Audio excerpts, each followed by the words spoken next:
Hello সবাইকে, আসসালামু আলাইকুম। কেমন আছেন আপনারা? আমিও ভালো আছি। এপ্রিল মাস থেকেই যে এত গরম পড়বে ভাবতে পারিনি। প্রচণ্ড গরম, আর কি বলবো। যদিও আমার বাসায় চারপাশে খোলা, অনেক বাতাস আসে, তারপরেও কেন যেন বাতাসের হাওয়াটা একেবারেই গরম, অসহ্য মনে হয়। আর শরীরটা তো আমার এমনিই খারাপ। ঈদের আগে থেকে যে ঠান্ডা লেগেছে, এখন পর্যন্ত ঠিক হচ্ছে না, বুঝতে পারছি না। আর ঠান্ডার ওষুধ খাচ্ছি।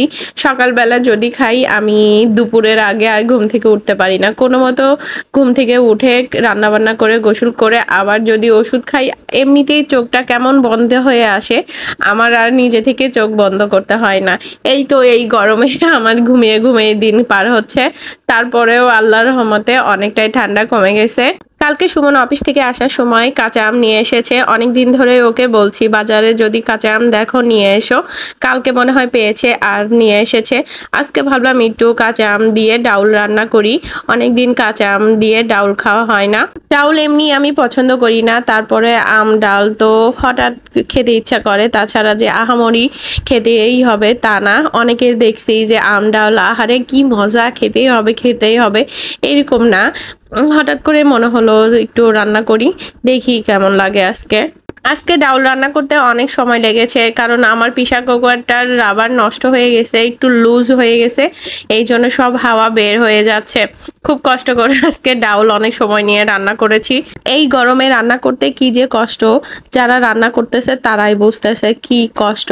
আসলে ফ্যানের নিচে, এসির নিচে যতই থাকা হোক না কেন, যখনই চুলার পাশে যাওয়া হবে তখনই বোঝা যাবে যে কি যে কষ্ট। কি আর করার, টাইম মতো ঠিক পেটের মধ্যে মোচড় দিয়ে ওঠে।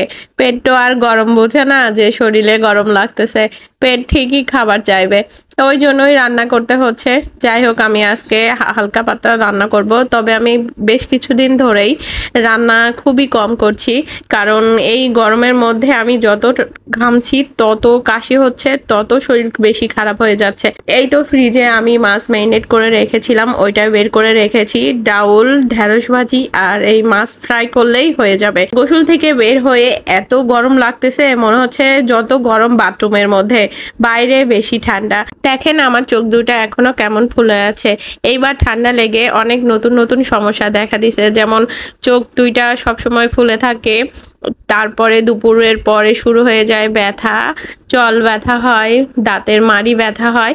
যখনই একটা নাপা খাবো 1 ঘন্টার মধ্যে ঠিক হয়ে যাবে, কিন্তু প্রচন্ড ব্যথা, এগুলো সহ্য করার মতো না।